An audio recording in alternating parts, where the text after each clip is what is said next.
passion pour tout le monde. Il est le pape de notre métier. Michel Drucker est là.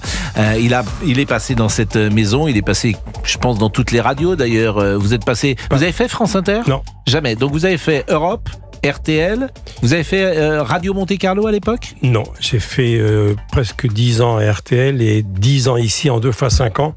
Engagé par Jean-Luc Lagardère lui-même. Et dans une émission très différente ici, elle était vraiment très journalistique alors qu'elle était plus dans l'animation dans la Maison Rouge d'RTL. Oui, absolument. RTL, c'était la grande parade. Oui. À 11h, entre 11h et 13h. On faisait des scores hallucinants à l'époque. Et je faisais une émission en extérieur. J'ai commencé la radio à l'extérieur dans une voiture. Ça s'appelait RTL sur vous. Et on allait de quartier en quartier et on rencontrait des gens à contre-emploi. On amenait José-Louise de Villalonga à Pigalle. Et à Europe, c'était Studio 1 avec Maryse. Oui, j'avais ma chambre au-dessus, là. Alors, quand vous dites au-dessus, c'était pas la même maison, parce qu'on est plus rue François 1er. Parce que Michel montre et il dit, j'aime ma chambre au-dessus, mais C'était au-dessus du studio Lagardère. Exactement. Et c'était combien de temps ça a duré, Studio 1 ? En Studio 1, ça a duré, je sais pas... 4 ans. Oui, 4 ans. Faut demander à Monsieur Pichenet. 9h midi, c'était ? Oui. Toute l'actualité. Oui, et ça devait être filmé pour Canal. C'était formidable. Alors, Julien Pichenet. Je ne sais pas si on a retrouvé les bandes, mais c'était filmé. Bien sûr. Ça a été la première émission de radio filmée. J'ai eu Maryse d'abord avec moi et ensuite Julie. Oui, parce que Maryse, Coluche vous a piqué Maryse. Exact. Bon, Julien Pichenet. Julien que vous connaissez, qui est la mémoire et du cinéma et de la radio. Et Julien qui est un jeune journaliste. Mais pas si jeune, jeune marié, mais qui a surtout un talent fou. Julien. J'ai retrouvé déjà, je suis pas venu les mains vides, Pascal et Michel, j'ai retrouvé déjà quelques jingles de cette émission dont vous parliez, Studio 1, écoutez. Michel Drucker, en direct sur Europe 1. Studio 1. C'est formidable, ça donne le ton déjà, c'est extraordinaire. Effectivement, tout le showbiz est passé par là. On va en remettre d'ailleurs en podcast sur Europe 1 des Studio 1, parce que c'est formidable. On a fait un podcast il y a quelques mois. Oui. C'était un bonheur absolu, il a retrouvé des pépites. Michel raconte sa carrière. Qui mieux que Michel Drucker pour raconter son destin extraordinaire, en commençant par vos premières années, Michel, dans le Calvados, et puis votre arrivée à l'ORTF en 1964, où tout s'est déroulé d'une manière fluide et presque naturelle, parce que vous arrivez sans connaître personne à Paris, et puis vous rencontrez dans la rue une personnalité de l'ORTF. Je commence comme reporter sportif. Et vous commencez au sport également. Croiser ce jeune homme tout petit, ce stade Marcel Saupin, à Nantes. Mais il est plus jeune que moi. Et encore que, c'est une réussite tardive. Tu as 61 ans maintenant. Non, j'ai eu 60 ans le 9 septembre. Donc tu es à 61 années. Oui, je suis... Comme moi dans la 83e. Oui, mais oui. On a des souvenirs communs, Pascal. On va en parler, mais avant toute chose... Et on a un quartier commun, car je suis resté fidèle à mon quartier, la rue Cognac-G, et on se croit dans un... Exactement. Le plus dur, ça va être pour Julien de faire sa chronique. Je vous le dis franchement, parce que Drucker est pro, ça peut prendre de la parole. Je voulais préciser qu'on est le 20 novembre, effectivement, c'est aujourd'hui que vous avez fait, Michel Drucker, votre première apparition à la télévision. Mais vous étiez déjà en stage en juillet, août, septembre 64. Vous avez fait quelques sujets pour les sports. En cabine off. En cabine off. Mais le 20 novembre, qu'est-ce qui se passe ? Pour la première fois, on voit la frimousse de Michel Drucker sur l'une des deux chaînes. Parce que la deuxième chaîne vient juste de naître. C'est encore le noir et blanc. Il y a à peine 2 chaînes. Un avion qui rentre de Tokyo. Exactement. On va écouter d'ailleurs cet extrait.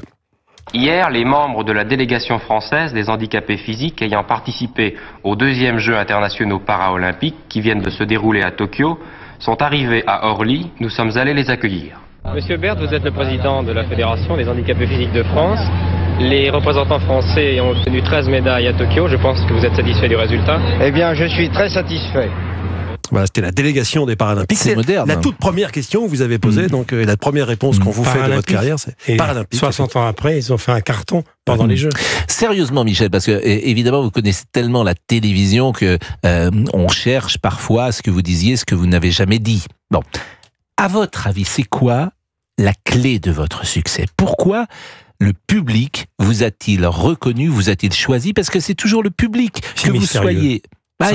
C'est parce que c'est votre visage, c'est parce que vous êtes gentil, c'est parce que il y a une raison. Mais ça reste un mystère. Alors c'est quoi la clé de ceux qui deviennent des personnages publics importants, qui touchent le public ? Mais la chance d'avoir une seule ou 2 chaînes seulement, donc on se faisait connaître très très vite. Oui, enfin, il y a plein de gens, pardonnez-moi, je ne vais pas citer des confrères qui ont eu la même exposition que vous, et puis ça n'a pas accroché. Alors la clé de réussite, elle vient peut-être aussi de vous, Est-ce que vous étiez plus déterminé? Oui. Par exemple, quand vous étiez avec Michel Drey tous les deux, Oui. Michel, il était beau garçon, et il commentait On a fait des Coupes du Monde ensemble. Voilà, il commentait avec vous. Il avait peut-être pas la même envie que vous Mais moi, j'avais très envie. Oui. Mais j'avais envie de durer. J'avais envie de m'inscrire dans la durée. C'était mon obsession dès l'âge de 22 ans. Et pourtant, tout a très mal commencé, parce que ce 20 novembre 64, je reviens à cette date, qu'est-ce qui se passe quand Michel Drucker apparaît sur l'écran pour la première fois? Eh bien, il y a un téléspectateur pas comme les autres qui découvre cette scène. Je vous propose d'écouter un petit extrait en avant-première mondiale du podcast que nous sortirons le mois prochain, où Michel explique la suite. Écoutez. Je ne pense pas avoir été désinvolte ou provocateur lors de mon premier passage à l'antenne. Pourtant, un téléspectateur mécontent appelle au standard de Cognac G pour se plaindre. C'est le docteur Abraham Drucker, qui n'était pas du tout au courant du nouveau métier de son fils. En tout cas, mon père ne savait pas qu'en regardant le petit écran, il allait tomber nez à nez avec moi. Bonjour, je suis Monsieur Drucker, le père de cet inconscient. Il n'a pas de diplôme, c'est un anxieux à la syntaxe approximative. Enlevez-le de l'antenne, vous courrez à la catastrophe. Pour un coup de pouce familial, on pourrait rêver mieux, hein. Alors bien sûr, on a fait rejouer ça par un comédien, mais c'est voilà. vraiment. Après, on se dit toujours, il y a une part de légende. Est-ce que c'est vraiment vrai, ça? Il a vraiment appelé, parce que c'est horrible de faire ça pour son fils. Il a appelé Raymond Marcillac, et dans un film qui était adapté de mon premier livre, ça se termine par une chanson de Ferrat d'ailleurs, et mon père était en train d'examiner une femme, qui était médecin, dans une position que vous imaginez, il faisait un examen gynécologique, et ma mère hurle. Elle est au premier étage de ma maison à Vire, où j'ai grandi, elle dit « Viens voir, viens voir, viens voir !» Elle tombe nez à nez avec moi, je suis là, avec Roger Coudert, Léon Zitrone. Mais ils savaient pas, vos parents? Non. Ils savaient pas que vous faisiez de la télé? Non, ils savaient que j'étais stagiaire, mais ils m'avaient jamais vu. Il est 12h12, c'est vraiment des vies absolument... C'est une belle histoire. Hein. Ah, je trouve qu'elle est magnifique. Exactement, le mythique Michel Drucker, comme vous dites. Alors, Julien Pichenet, qui est là avec nous et que vous entendez chez Thomas Hill chaque matin, vous avez, ce qui nous intéresse, des archives. Effectivement, et les Il y a archives... des dossiers. Les archives de Studio 1, il y a de quoi faire, parce que c'est vrai que vous avez reçu absolument tout le gratin du showbiz, Michel Drucker, Balavoine, Paul Naref, et Céline Dion aussi en 1984. Vous en parliez tout à l'heure. Une de ses premières interviews en France, c'est chez vous, à la télévision, mais aussi sur Europe 1. Écoutez. Ah, nous allons maintenant retrouver avec quelqu'un pour lequel j'ai un faible. Oui, un gros faible. Un gros faible, je suis pas le seul. Déjà, j'ai un faible pour les Québécois en général, mais pour elle en particulier, parce que c'est la plus jeune de la nouvelle vague, et puis elle chante très bien. Céline Dion. Il faut dire qu'elle est douée, oui. Je suis un petit peu nerveuse. Vous êtes nerveuse? Non, je suis nerveuse parce que, je dois vous dire, mon impresario est en train hier soir, il a rencontré l'impresario de Patrick Sébastien. Oui. Ça se peut que je fasse l'Olympia, la première partie. J'espère, en tout cas, de la faire. Ça ferait une tournée, en tout cas, je l'espère. Elle était toute contente parce qu'elle avait peut-être, ça s'est fait d'ailleurs, faire la première Et on a le lancement. Écoutez ce que dit Michel Drucker, où il est visionnaire lorsqu'elle chante pour la première fois à Champs-Élysées. Je m'habille comme ça, je vous présente l'émission. Alors voici maintenant un moment que nous attendons tous avec impatience et l'intéresser davantage, puisque sa première apparition dans une émission de grande écoute à la télévision. Et les Québécois, c'est la révélation au Québec depuis un an. Et elle a été la révélation du Midem. Elle n'est pas passée inaperçue à Cannes, où a eu lieu le Midem. Je ne veux pas vous donner son âge, je vous le dirai après. Je voudrais simplement vous dire qu'elle ira très loin. D'amour et d'amitié, c'est le titre de sa chanson, signée par des auteurs-compositeurs français qui ont beaucoup de talent. Eddie Marnet, qui est dans la salle d'ailleurs, Roland Vincent, qui vit aux États-Unis, et Jean-Pierre Lang. D'amour et d'amitié, retenez bien le nom de cette jeune fille, Céline Dion. La réponse à la question que vous vous posiez tout à l'heure, c'est ça, la durée. C'est le flair aussi qui vous a permis de durer. Quand elle a commencé à répéter l'après-midi, les cadreurs sont arrêtés, ils ont enlevé leur casque. Ils disent, mais d'où sort cette voix? Et on a vu cette petite gamine qui chantait, on s'est dit ça, il va se passer quelque chose. La suite, vous connaissez. Alors justement, le flair, et c'est un sujet qui nous intéresse, est-ce que parfois vous vous êtes trompé dans un sens comme dans un autre? Est-ce que vous avez imaginé une carrière qui serait flamboyante et qui n'a pas eu lieu pour un artiste, chanteur ou comédien? Ou est-ce qu'au contraire, vous aviez imaginé que ça marcherait pas pour un chanteur, un artiste, et ça a formidablement marché? Ça a pris souvent du temps, mais mon temps n'était pas d'eux au départ. Mon temps chantait faux. Il était mauvais acteur. Et c'est Benjamin Castaldi, qui a grandi avec lui, m'a raconté. C'est une question de temps. On peut ne pas avoir du talent au début et avoir du talent un peu plus tard si on bosse. car notre métier, c'est avant tout du boulot. Travail. Oui, mais le regard que vous portez, c'est ça qui m'intéresse. Est-ce que vous pensez, quand vous voyez un jeune, on est avec Olivier, par exemple, Guénec, vous le voyez la première fois, forcément, vous dites qu'il y a quelque chose chez lui, il y a une fantaisie, il y a quelque chose qui peut exister. Oui, je le sens. Puis, bon, ça, voilà. Et puis, on ne sait pas après, peut-être que ça marchera, peut-être que ça marchera moins. J'ai appelé quelqu'un, par exemple, Barbara Pravi, quand elle a chanté chez moi pour la première fois, j'ai appelé Claude Lelouch. Je dis, Claude, j'ai rencontré quelqu'un qui est vraiment pour toi. Elle est dans le film, elle chante 4 chansons, elle est en train de devenir une vedette. Ça, je le sens. Cette intuition, je l'ai. Je l'ai, y compris pour les confrères. Les... et les consoeurs. Et les confrères et les consoeurs. Alors, parlez bien dans le micro, en revanche, parce que vous êtes... c'est vrai que ce métier a forcément beaucoup changé. Vous aviez une proximité à l'époque avec les artistes. Johnny, on l'a vu lorsque Johnny... Aujourd'hui, tout ce monde-là existe moins. Cette facilité-là est moins. Je suis resté très attaché à eux, et même les nouveaux, car je consacre beaucoup de temps, c'est pas un scoop, à leurs parents. Je connais aussi bien les parents des artistes que les artistes eux-mêmes. Et quand je cherche à joindre Pascal Obispo, j'appelle sa mère. Quand je veux avoir des nouvelles de Jeffy Janssen, j'appelle sa mère. Quand je veux déjeuner avec Patrick Buet, j'appelle sa mère. Mais comment vous êtes rentré en contact avec la mère, par exemple, de Janssen Parce que j'ai voulu les connaître. Parce que c'est Michel Drucker, tout simplement. Parce que j'ai voulu les connaître. Et j'en ai beaucoup plus appris par les parents. Et je vais faire une émission, c'est un scoop, sur France 2, dans un an, pour la fête des mères, qui s'appelle Ma mère, mon père et Michel Drucker. Je vais avoir tous les parents des artistes et des artistes sur le plateau. Certains sont déjà enregistrés. Mais quand vous parlez de vos propres parents, on a l'impression que votre père, d'une certaine manière, il croit pas forcément en vous, et votre mère vous reproche de pas parler à Simone de Beauvoir. Donc, au-delà de la légende Drucker... Non, c'est pas une légende. Je voulais prouver à mes parents, malheureusement, ils sont partis trop tôt pour le voir. Ma mère rêvait qu'on parle de moi dans le monde. Ma mère rêvait que Télérama me consacre. Oui, mais ils étaient fiers quand même. Michel, quand je l'ai eu, ils n'étaient plus là. Mais ils étaient fiers quand même, Michel, de pas vous. Vraiment. Quand je commentais les matchs de foot, j'ai fait 5 Coupes du Monde, j'appelais mon père souvent. Après les matchs de Coupe du Monde, j'étais avec plein de copains que vous connaissez. Et j'appelais, je dis, papa, tu m'as écouté? Il me dit oui. Travaille ta syntaxe, elle n'avait rien à foutre du football. Mais c'est pas très gentil, ça, quand même. Non, mais mon père était loin de ce métier, il ne pensait qu'aux grandes études, l'ENA, Sciences Po, Polytechnique, Normal Sup, l'agrégation. Et vous aviez 2 frères qui étaient particulièrement brillants. Mon frère Jean a fait l'ENA. La suite, vous connaissez, il me manque terriblement. Il a créé M6, il a été mon patron à une époque. Et puis mon frère Jacques, qui est à Tours, qui est le papa de Léa Drucker, qui est une actrice magnifique, est interne des hôpitaux de Paris, professeur de santé publique, qui est une sommité mondiale. Et moi, évidemment, j'ai ramé au milieu des deux, mais c'était un challenge. Mais j'ai pas le sentiment que vous en avez nourri un complexe. Si, bien sûr, mais je le montre pas. Bien sûr, je n'aurais un complexe. J'ai le complexe autodidacte qui n'ont pas fait d'études. Moi, j'ai pas mon certificat. J'ai mon certificat d'études. J'ai même pas mon BEPC. Moi, j'ai commencé comme moniteur d'enfants difficiles sur la plage des Sables d'Olonne, pas loin de Nantes. Moi, mon premier métier, c'était ça. J'ai gagné ma vie à 17 ans. Et puis après, je suis rentré à la télé. J'avais 20 ans. Et puis après, il y a une chose également qui m'a beaucoup servi. C'est le hasard de la vie. C'est le louchien. Ce sont les actionnaires qui m'ont engagé.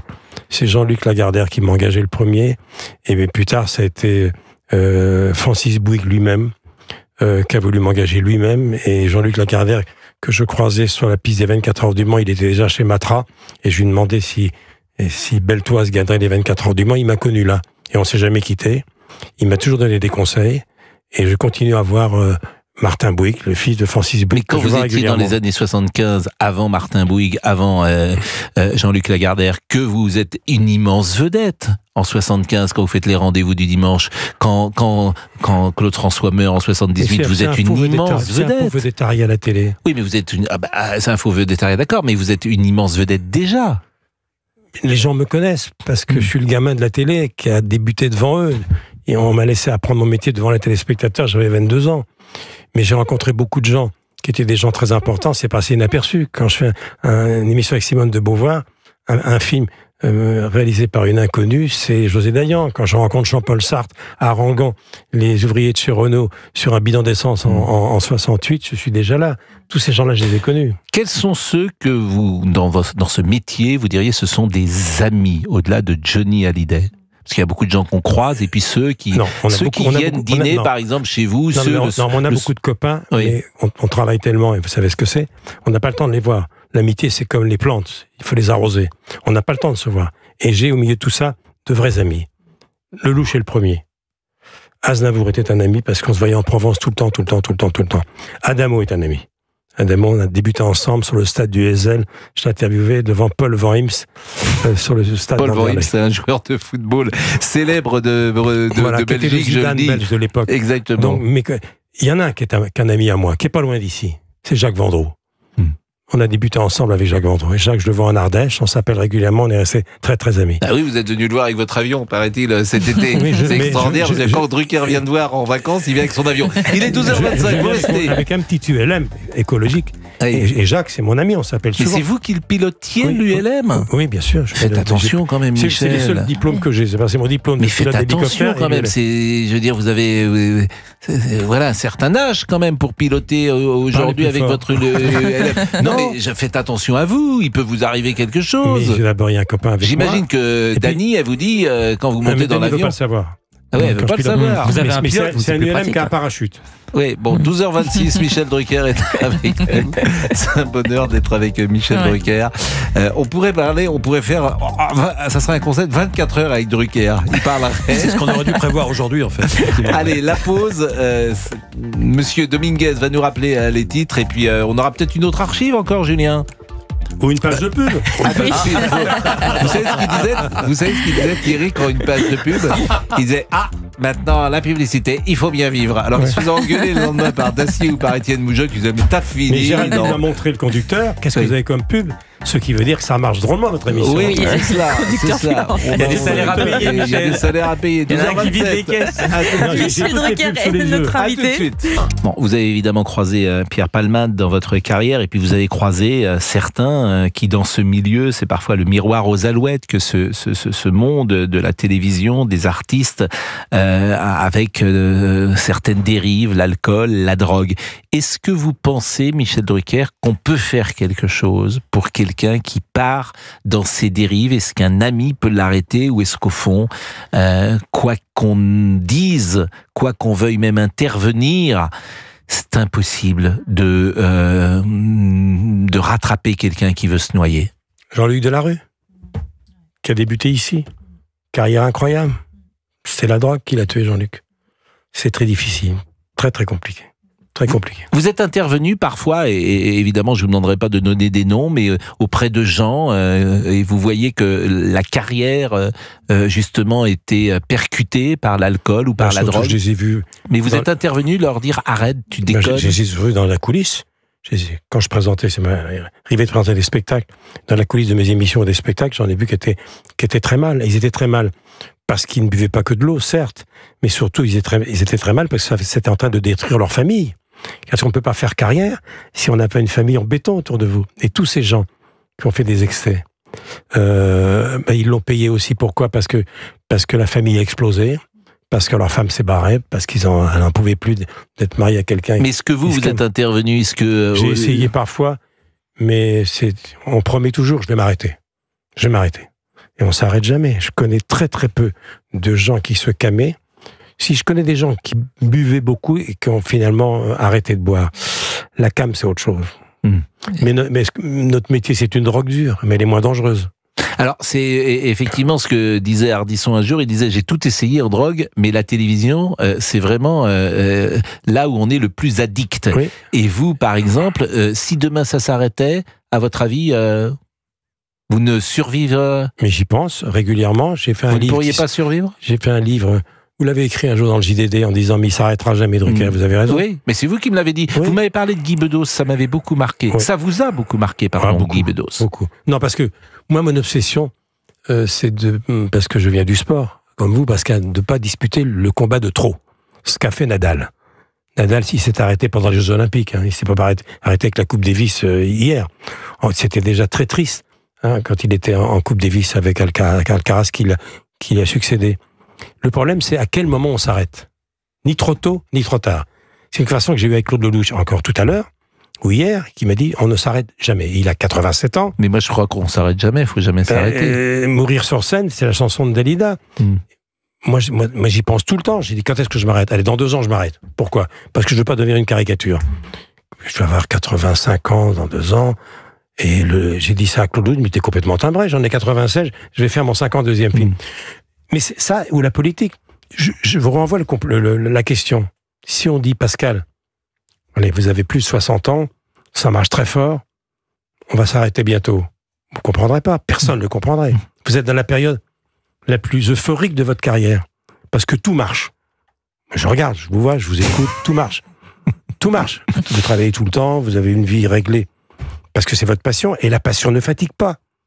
La passion ne fatigue pas. Mais dans notre métier, de toute façon, ce n'est pas nous qui décidons. C'est-à-dire, ou vous êtes viré, ou vous mourrez.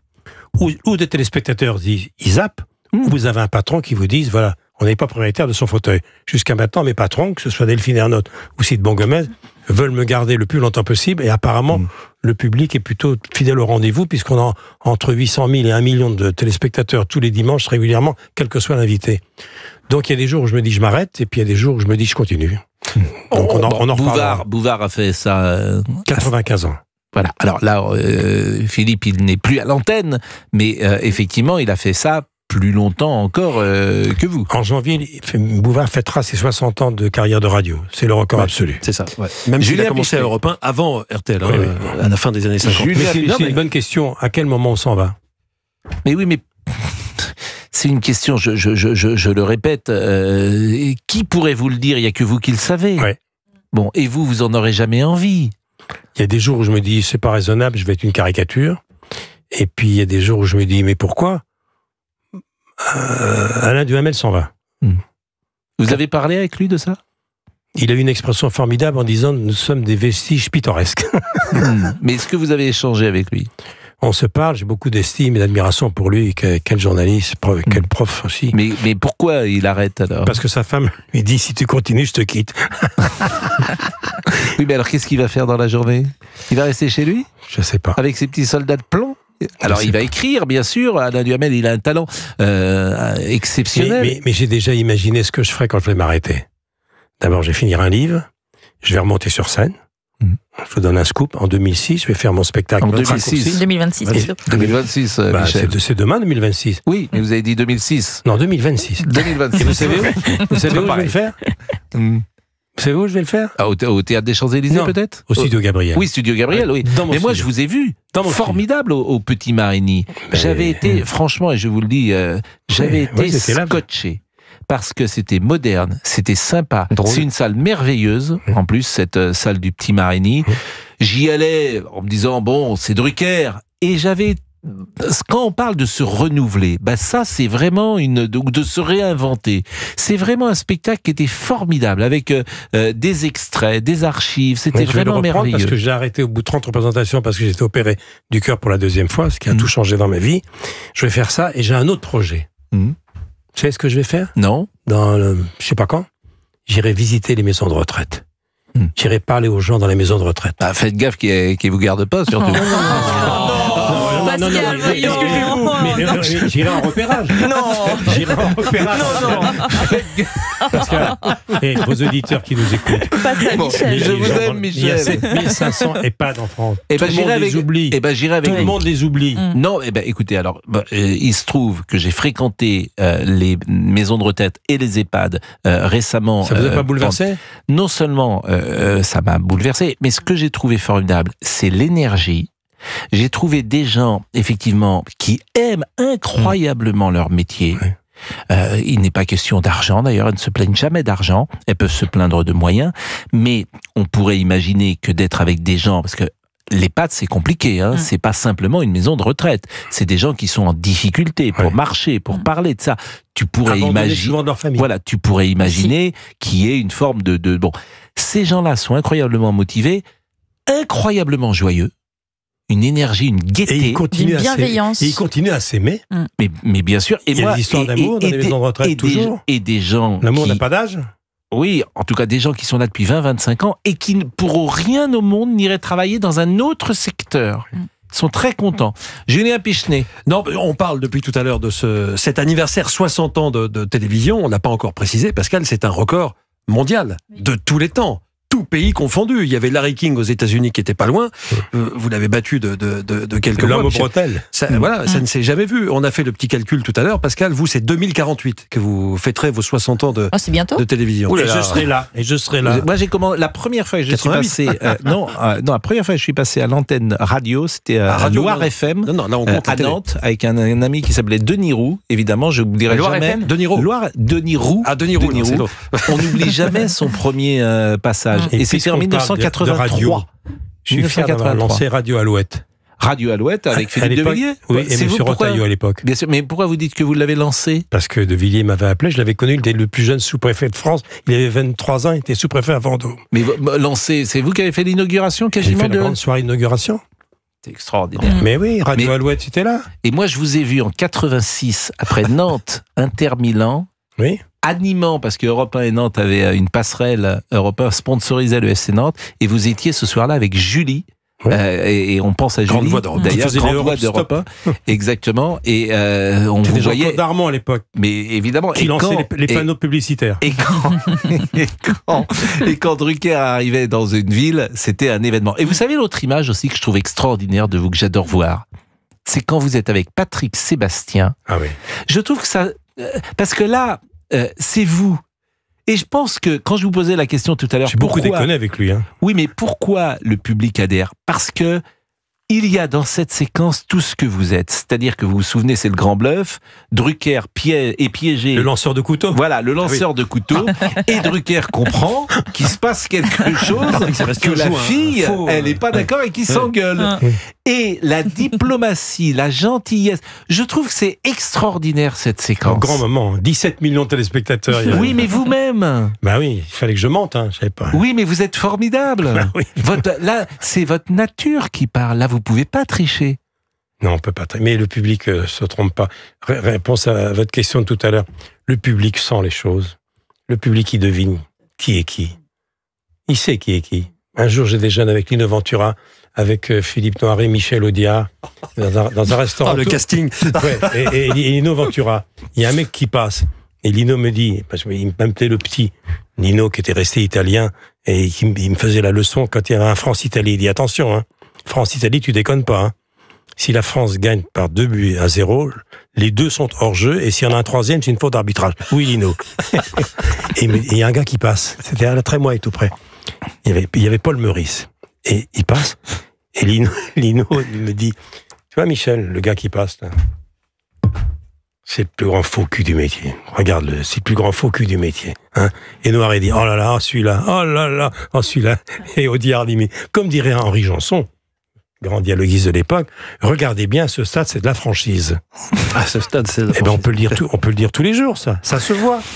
Les gens sont pas cons, les gens, ils voient les gens, ils devinent les gens. Sinon que ce profil-là, ce moule-là, est cassé, me semble-t-il. C'est-à-dire que les gens dont vous parlez, comme Ventura, qui était d'une pièce, manifestement, à l'hôtel de la Trémoille, c'est là qu'ils écrivaient, parce que Audiard, le producteur, payait l'hôtel de la Trémoille pour écrire... Près d'Europe 1. Près d'Europe 1, c'est pour ça que j'allais à la Trémoille régulièrement. Mais ce moule-là est cassé, nous sommes d'accord. Des Ventura. Alors moi, je vous envie. J'ai envie de vous dire, mais vous êtes allé, je crois que c'est Jean Dujardin d'ailleurs qui habite aujourd'hui dans la maison. J'allais souvent à Montretout là-bas. Monsieur Le Pen habitait à côté. À côté. Mais vous avez dîné avec Ventura. Bien sûr. Donc on a envie de vous dire, mais il était comment dans la vie? Regardez dimanche. On lui rend hommage avec Lelouch, avec Françoise Fabian, La Bonne Année. Il y a Gabin, touchez pas au Grisby, Gabin qui parle de Lino. C'est une émission formidable. Je me suis offert ça pour Noël. Un spécial Ventura Lelouch. Bon, ben Michel, c'est un bonheur d'être avec vous. Pascal, il faut regarder dimanche. Hein. Mais évidemment, est-ce qu'on a un ou deux génériques des émissions célèbres?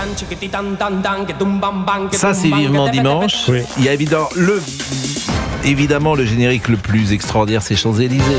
Voilà, celui-là. J'avais 3-4 ans et je dansais devant le générique. Qui a eu l'idée de faire rentrer comme ça les gens dans leur... C'est une idée de cinéma géniale. Tu descends de la voiture. Alors tout ça, moi je le regarde régulièrement parce que c'est rediffusé sur Mélodie. Je sais pas si on est beaucoup. C'est formidable. Si on est beaucoup avec Monsieur Pasqualini à regarder Mélodie. Mais j'adore, c'est sur 160 chez moi. Je mets 160 et j'ai Mélodie. Il est 12h46 et là je passe une bonne soirée. C'est ça au week-end, les gens ne savent pas. Mais bien sûr, c'est ça. 12h46, Michel. Il n'y a pas de honte à être nostalgique. Non, et il n'y a pas de honte on peut à être bienveillant non plus. Mais bien, on peut être dans la modernité, dans l'avenir, pourquoi pas, et aimer ces séquences-là. Michel Drucker est avec nous, magnifique, formidable. Il est 12h46. J'ai pas mon chien. Non, vous n'avez pas. Bah oui, exactement. Vous n'avez pas votre chien. Mais en revanche, on va voir le grand débrief de Monsieur. C'est quoi cette transition? Tessier. Le grand débrief de Monsieur Tessier.